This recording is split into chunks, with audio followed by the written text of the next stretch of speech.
Before Tehran existed, there was silence beneath the Alborz mountains, a vast plateau of stone.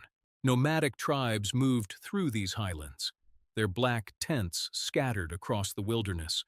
Snow melted into ancient streams that carved valleys through volcanic peaks older than memory. This place was called Ray. It was ancient when Cyrus the Great founded the Persian Empire.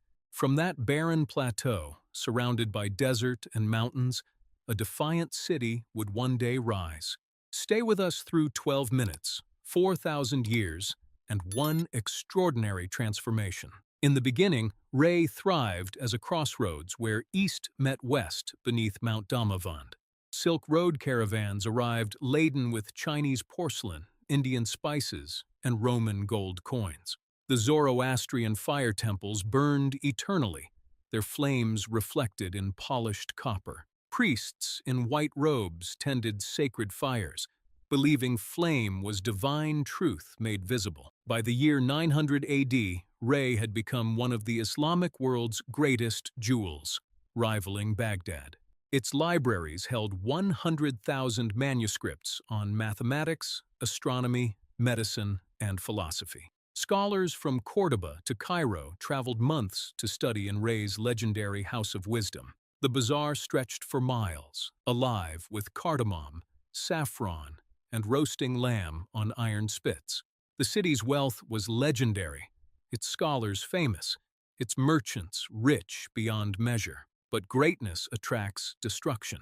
Ray's wealth made it a glittering target for conquerors. In November 1220, the Mongol horde arrived like locusts of iron, blotting out the sun. Genghis Khan's grandson Tughril demanded the city surrender. The people of Ray chose to fight.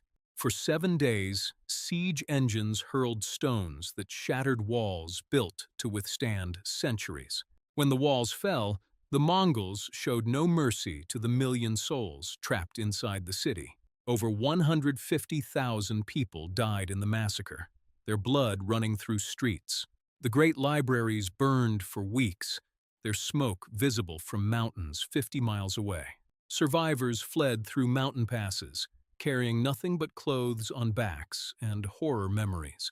Among scattered villages where refugees sought shelter was Tehran, a cluster of mud brick homes.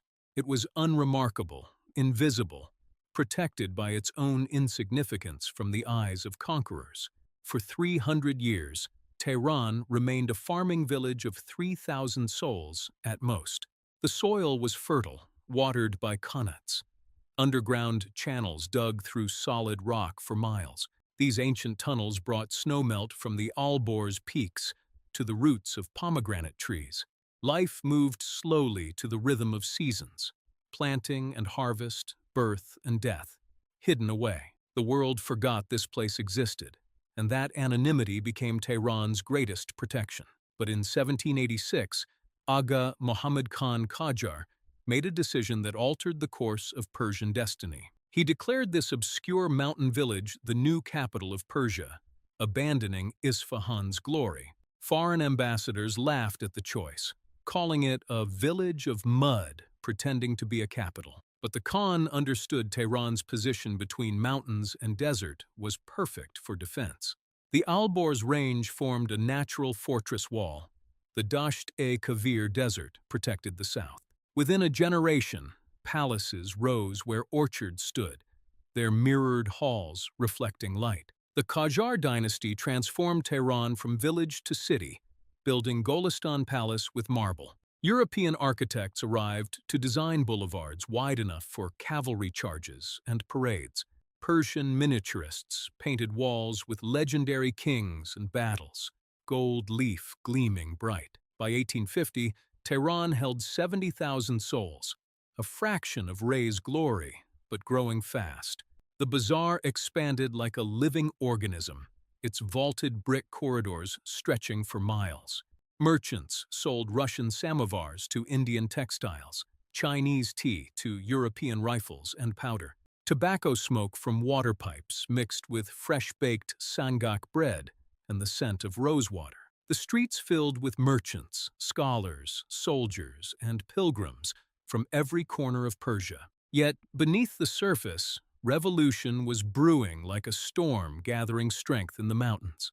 In 1906, Tehran's streets erupted with protests, demanding a constitution and an end to monarchy. Thousands gathered outside the Majlis parliament building, their voices shaking foundations. The constitutional revolution succeeded after bloodshed, establishing Iran's first democratic parliament. But democracy proved fragile as glass in a land accustomed to the iron fist of ancient kings. In 1925, Reza Shah Pahlavi seized power in a coup and began remaking Tehran in Europe's image. The ancient city walls, built of mud brick and standing for centuries, were demolished overnight. Wide avenues replaced narrow alleyways, designed for automobiles and tanks rather than donkeys. The Shah ordered women to remove their veils by law.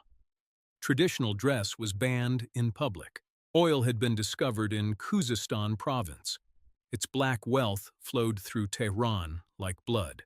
By 1935, the city transformed faster than people could comprehend. Old ways died daily and suddenly. The ancient bazaar fought to survive as modern buildings of concrete, steel, and glass rose around. European-style cafes opened on La Lézard Avenue, serving coffee and cognac to men in Western suits. Yet, most Tehranis lived in traditional neighborhoods where time seemed to move at its ancient pace. In 1941, World War II arrived when British and Soviet forces occupied Tehran to secure oil. Foreign soldiers patrolled streets where children played, their tanks rumbling past old mosques. Reza Shah was forced to abdicate. His son, Mohammad Reza, took the throne at age 21. The young Shah inherited a capital caught between two worlds, neither Eastern nor Western, but new. In the 1960s and 70s, Tehran exploded in size as oil revenues transformed Iran into a power. The population soared past 4 million as rural Iranians flooded the capital, seeking modern lives. Villages on Tehran's outskirts were swallowed whole, becoming neighborhoods in a sprawling city. Skyscrapers of glass and steel reached toward the sky, reflecting a nation desperate to be modern. The Azadi Tower rose in 1971, its white marble blending Persian and Islamic architecture together. Highways carved the city into districts connected by overpasses where traffic flowed 24 hours. American cars filled the streets, their chrome glinting in sunlight filtered through clouds of smog. But beneath the gleaming surface, rage built in mosques and universities like magma beneath a volcano. The Shah's secret police, Savak, arrested thousands who spoke against modernization imposed by force. In 1978, protests began small but grew larger each week, fed by fury at corruption and dictatorship. By January 1979, millions of Tehranis filled the streets. Their chants shook the city's foundations. The Islamic Revolution swept away the monarchy in a tide of faith, fury, and blood that reshaped Iran. On February 1st, Ayatollah Khomeini returned from exile to crowds of 6 million people chanting. Tehran became the heart of a new theocratic state, its identity torn between tradition and modernity. Women who wore miniskirts now covered themselves. Alcohol disappeared from shops overnight as laws fell. War came when Saddam Hussein's Iraq invaded in September 1980, seeking to crush the young revolution. For 8 terrible years, Tehran lived under the constant threat of missile strikes raining death. Air raid sirens wailed across the city as Iraqi Scud missiles fell, turning neighborhoods to rubble. Over 300,000 Iranians died in the war. Tehran's survivors learned to live with fear. Yet, even as missiles fell, the city continued to grow, to build, to refuse death with defiance. When peace came in 1988, Tehran was exhausted but unbroken. Its skyline was scarred but standing.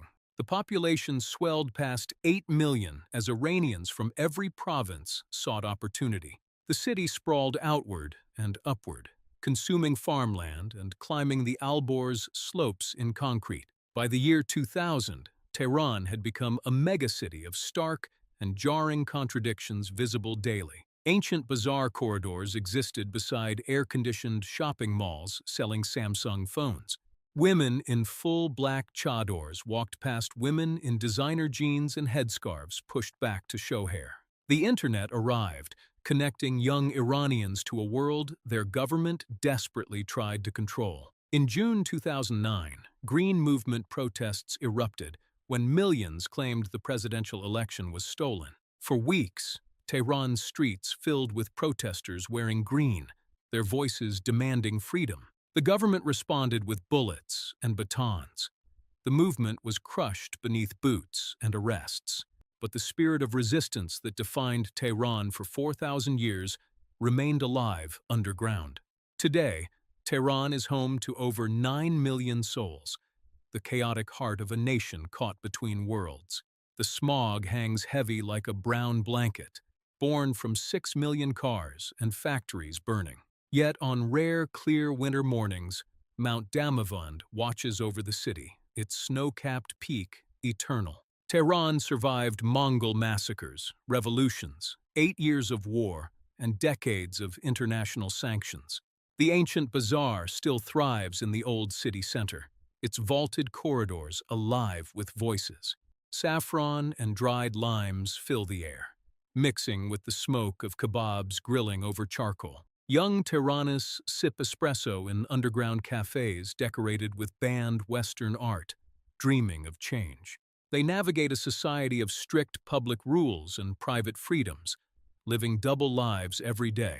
Tehran is crowded, polluted, expensive, defiant, and utterly, relentlessly alive against all odds. Like and subscribe, because the next stop on our map has an even more extraordinary story waiting.